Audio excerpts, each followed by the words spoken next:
Hello friends, welcome to மக்கள் சேவை channel. இன்றைக்கி நம்ம ஒரு சூப்பரான வேலையை பற்றின தகவல் தான் பார்க்க போகிறோம். அதாவது தமிழக அரசு பள்ளிகளில் முதுகலை பட்டதாரி மற்றும் பட்டதாரி ஆசிரியருக்கான வேலைவாய்ப்பு அறிவிச்சிருக்காங்க. தமிழகம் முழுவதும் பல்வேறு மாவட்டங்களில் வேலைவாய்ப்பு கொடுத்துருக்காங்க. இப்போ அந்த வேலைக்கு யார் யாரெல்லாம் அப்ளை பண்ணலாம், இது தேவையான எலிஜிபிலிட்டி என்ன, இதை பற்றின மொத்த இன்ஃபர்மேஷன் தான் இந்த வீடியோ பார்க்க போகிறோம். இந்த வீடியோ ஸ்கிப் பண்ணாமல் ஃபுல்லாக பாருங்கள். அது மட்டும் அல்ல, இந்த வீடியோ நிறைய பேருக்கு ஷேர் பண்ணுங்க. வீடியோக்குள்ளே போகிறதுக்கு முன்னாடி வேலைவாய்ப்புக்குன்னு தனியாக நம்ம ஒரு சேனல் கிரியேட் பண்ணியிருக்கோம். இந்த சேனலில் மாவட்ட வாரியாக வர எல்லா கவர்மெண்ட் ஜாப்ஸுமே ரெகுலராக அப்டேட் பண்ணிகிட்ருக்கோம். இதுக்கான லிங்க்கை நான் டிஸ்கிரிப்ஷன் கொடுத்துட்றேன். விருப்பம் இருக்கவங்க இந்த சேனலை நீங்கள் சப்ஸ்கிரைப் பண்ணி வச்சுக்கோங்க. ஓகே, ஸோ இப்போதைக்கு பார்த்தீங்க அப்படின்னா ஆதி திராவிடர் மற்றும் பழங்குடியின நலத்துறை இருக்குது பாருங்கள், அந்த பள்ளிகளில் உங்களுக்கான வேலைவாய்ப்பு அறிவிச்சிருக்காங்க மாவட்ட வாரியாக. ஸோ உங்களுக்கான வேக்கன்சி பற்றி எல்லாமே அப்டேட் பண்ணியிருக்காங்க பல மாவட்டங்களில். ஸோ எல்லா மாவட்டத்துக்குமே எந்தெந்த மாவட்டம் வந்திருக்கோ அந்த மாவட்டம் வரைக்கும் உண்டான எல்லா நோட்டிஃபிகேஷனுக்கான லிங்க்குமே நம்ம வாட்ஸ்அப் சேனல் இருக்குது, அதில் போஸ்ட் பண்ணிடுறோம். அதேமாரி பார்த்தா டெலகிராம் குரூப் இருக்குது, அதுலேயும். ஸோ ஃபேஸ்புக் அது மட்டும் இல்லாமல் இன்ஸ்டா போன்ற எல்லா சோஷியல் மீடியாலையும் நான் ஷேர் பண்ணிடுறோம். அதில் போய் நீங்கள் டவுன்லோட் பண்ணி உங்கள் டிஸ்ட்ரிக்டான இன்ஃபர்மேஷன் தெரிஞ்சுக்கோங்க. ஓகே, ஸோ முதல்ல எங்கேருந்து கொடுத்துருக்காங்கன்னா அரியலூர் மாவட்டம் இருக்குது பாருங்கள், அங்கேருந்து அறிவிச்சிருக்காங்க. இந்த மாவட்டத்தில் ஆதி திராவிடர் மற்றும் பழங்குடியின நலத்துறையின் கட்டுப்பாட்டில் கீழ் இயங்கும் அந்த மேல்நிலைப்பள்ளி உயர்நிலைப்பள்ளியில் காலியாக உள்ள ஆசிரியர் நிரப்ப போகிறாங்க. அதாவது முதுகலை பட்டதாரி ஆசிரியர் படங்கள் தொகுப்புதியத்தில் நியமனம் செய்கிறாங்க. இது பார்த்தா டெம்பரரி ஜாப் தான், பர்மனன்ட் ஜாப் கிடையாது. ஸோ தற்காலிகமாக நிரப்பிட கீழ்கண்ட விவரங்கள் இருக்குது அப்படின்றத சொல்லியிருக்காங்க. அதை பற்றி பார்க்கலாம். ஓகே, ஸோ அந்த ஊரில் எந்த ஸ்கூலில் வேக்கன்சி இருக்குது அதை பற்றி கொடுத்துருக்காங்க பாருங்கள். முதல்ல பூவானிப்பட்டு அப்படின்ற ஒரு ஊருக்கு அங்கே முதுகலை பட்டதாரி ஆசிரியர் வேதியியல் கேட்டிருக்காங்க ஒரு வேக்கன்சி. இன்னொன்று பார்த்தீங்கன்னா முதுகலை பட்டதாரி ஆசிரியர் வேற ஒரு ஊரில் வேதியியலுக்கான வேக்கன்சி. அதுக்கப்புறம் பாருங்கள் வணிகவியலில் ஒன்று. இந்த மாதிரி எந்தெந்த ஸ்கூலில் வேக்கன்சி இருக்குது, எந்த டிபார்ட்மெண்ட் பட்டதாரி ஆசிரியரா முதுகலை பட்டதாரி ஆசிரியரா, அது எந்த சப்ஜெக்டில் வேக்கன்சி இருக்குது அதை பற்றி சொல்லியிருக்காங்க. டோட்டலாக பார்த்தீங்கன்னா 9 வேக்கன்சி கொடுத்துருக்காங்க. முதுகலை பட்டதாரி ஆசிரியர் 5, பட்டதாரி ஆசிரியர் பார்த்தா 4, டோட்டலாக 9 வேக்கன்சி அறிவிச்சிருக்காங்க. இதுக்கான நெறிமுறையை பற்றி கொடுத்துருக்காங்க பாருங்கள். ஸோ இதுக்கு நீங்கள் பார்த்தா டெட் பேப்பர் 2 பாஸ் பண்ணியிருக்கணும் அப்படின்னு சொல்லியிருக்காங்க. அதாவது பட்டதாரி ஆசிரியர் பணிக்கு அப்ளை பண்ணுறீங்க அப்படின்னா டெட் பேப்பர் 2 தேர்ச்சி பெற்றவங்க அப்ளை பண்ணலாம். அதுக்கப்புறம் என்ன சொல்லியிருக்காங்க அப்படின்னா முதுகலை பட்டதாரியை பொறுத்த வரைக்கும் யார் அப்ளை பண்ணலாம் அப்படின்னா நீங்கள் ஆசிரியர் தேர்வு வாரியம் மூலம் நடத்தப்பட்ட தேர்வுகளில் பங்கேற்று சர்டிஃபிகேட் வெரிஃபிகேஷனில் கலந்து கொண்டவர்கள் அப்ளை பண்ணலாம். அவ்வாறு இல்லையெனில் இல்லம் தேடி கல்வி திட்டத்தில் பணிபுரிஞ்சு அவங்களுக்கு தகுதி இருக்குது அப்படின்னா அவங்களுக்கு முன்னுரிமை கொடுக்கப்படும். அப்படி இல்லைன்னா பள்ளி அமைந்துள்ள எல்லைக்குள் வசிப்பவர் அவங்களுக்கு முன்னுரிமை கொடுக்கப்படும். அப்படி இல்லைனா ஒன்றிய லெவலில் இருக்கவங்களுக்கு முன்னுரிமை கொடுக்கப்படும் அப்படின்றத சொல்லியிருக்காங்க. ஸோ இதான் இன்ஃபர்மேஷன். ஸோ யாருக்கு ப்ரியாரிட்டி கொடுக்குறாங்க அப்படின்னா எஸ்சிஎஸ்டிக்கு ப்ரியாரிட்டி கொடுக்குறாங்க. அதேமாரி பார்த்தீங்கன்னா நீங்கள் அதாவது பாஸ் பண்ணி அந்த சர்டிஃபிகேட் வரையும் போயிருக்காங்க பாருங்கள், அவங்களுக்கு முன்னுரிமை. இல்லம் தேடி கல்வி திட்டத்தில் ஒர்க் பண்ணுறாங்க பாருங்கள், அவங்களுக்கு முன்னுரிமை அப்படின்றத சொல்லியிருக்காங்க. ஸோ சேலரி பற்றி கொடுத்துருக்காங்க.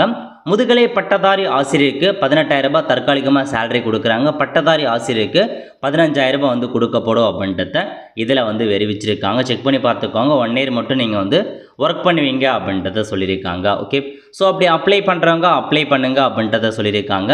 எனவே இந்த டிஸ்ட்ரிக்ட் அரியலூர் மாவட்ட எஸ்சிஎஸ்டி நல அலுவலகம் இருக்குது பாருங்கள், டிஸ்ட்ரிக்ட் கலெக்டர் ஆஃபீஸில் எஸ்சிஎஸ்டிக்கான டிபார்ட்மெண்ட் இருக்குது, அங்கே போயிட்டு அப்ளை பண்ணுங்க அப்படின்றத பற்றி சொல்லியிருக்காங்க. அந்த இடத்துல நோட்டீஸ் போலே ஒட்டியிருப்பாங்க. அப்ளை பண்ணுறவங்க தனது எழுத்து மூலமான விண்ணப்பத்தினை உரிய கல்வி தகுதி சர்டிஃபிகேட்டோட டைரக்டாகவோ அல்லது அஞ்சல் மூலமாகவோ இந்த அட்ரஸுக்கு அனுப்புங்க அப்படின்றத சொல்லியிருக்காங்க. லாஸ்ட் தேதி 26/5/2025 26/6/2025 ஈவினிங் 5 மணிக்குள்ளே நீங்கள் சென்ட் பண்ணுற மாதிரி இருக்கும். டேரெக்டாக நீங்களே பார்த்தா ஒரு ஒயிட் பேப்பரில் கடிதம் மாதிரி எழுதி இந்த வேலைக்கு அப்ளை பண்ணுறேன் இன்ஃபர்மேஷன்லாம் ஃபில் பண்ணி டேரெக்டாக எடுத்துகிட்டு போயிட்டு சப்மிட் பண்ண பாருங்கள். ஸோ எப்போ அனௌன்ஸ்மெண்ட் பண்ணியிருக்கானோ இன்றைக்கி தான் தேதி உங்களுக்கு கொடுத்துருக்காங்க. ஓகே, அடுத்த கட்டமாக தருமபுரி மாவட்டம் இருக்க பாருங்கள், அங்கேருந்து அறிவிச்சிருக்காங்க. ஸோ எந்தமான வேக்கன்சினா மொத்தமாக 2 வேக்கன்சி கொடுத்துருக்காங்க. முதுகலை பட்டதாரி ஆசிரியர் தான் கேட்டிருக்காங்க. எந்த ஊர், பாடம் என்னென்னா தமிழ் மற்றும் தாவரவியல்.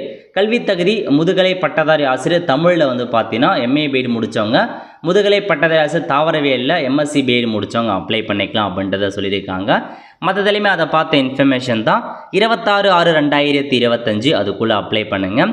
நெக்ஸ்ட்டு கன்னியாகுமரி மாவட்டத்தில் வேலைவாய்ப்பு வந்து கொடுத்துருக்காங்க. எவ்வளோ வேக்கன்சி அதை நீங்கள் செக் பண்ணி பார்த்துலாம். கடைசி தேதி 26/6/2025 அதுக்குள்ளே அப்ளை பண்ண பாருங்கள். ஓகே, நெக்ஸ்ட்டு வந்து கரூர் மாவட்டம் இருக்குது பாருங்கள், அங்கேருந்து வேலைவாய்ப்பு வந்து அறிவிச்சிருக்காங்க. ஸோ வணிகவியல், ஆங்கிலம் போன்ற சப்ஜெக்ட்லாம் உங்களுக்காக கொடுத்துருக்காங்க. ஸோ செக் பண்ணி பார்த்துக்கோங்க. 26/6/2025 கடைசி தேதி. நெக்ஸ்ட்டு நாகப்பட்டினம் மாவட்டத்தில் வேலைவாய்ப்பு வந்து அறிவிச்சிருக்காங்க. ஆங்கிலம், அறிவியல் ஒரு வேக்கன்சி கொடுத்துருக்காங்க. அதுக்கப்புறம் ராணிப்பேட்டை மாவட்டத்தில் வேலைவாய்ப்பு வந்து அறிவிச்சிருக்காங்க. அதுக்கடுத்து கிருஷ்ணகிரி மாவட்டம் இருக்குது பாருங்கள், அங்கேருந்தும் வேலைவாய்ப்பு கொடுத்துருக்காங்க. 30/6/2025 அதுக்குள்ளே அப்ளை பண்ணிக்கோங்க.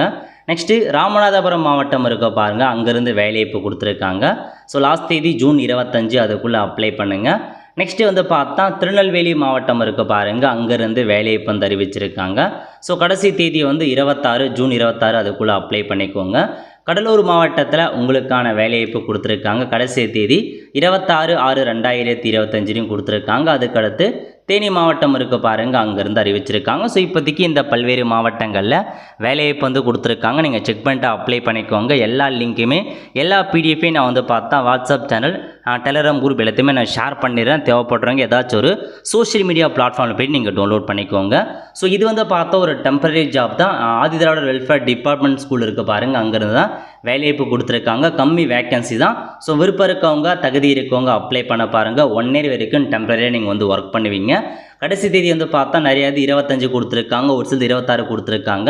மீதி இருக்க டிஸ்ட்ரிக்கும் வந்து பார்த்தா ஒன்று அப்டேட் பண்ணுவாங்க. அப்டேட் பண்ண சொல்ல நான் வந்து சோஷியல் மீடியா பிளாட்ஃபார்மில் ஷேர் பண்ணிடுறேன். தேவைப்படுறவங்க நீங்கள் டவுன்லோட் பண்ணிக்கோங்க. இப்போதைக்கு இந்த டிஸ்ட்ரிக்ட்லாம் உங்களுக்கான வேலைவாய்ப்பு கொடுத்துருக்காங்க.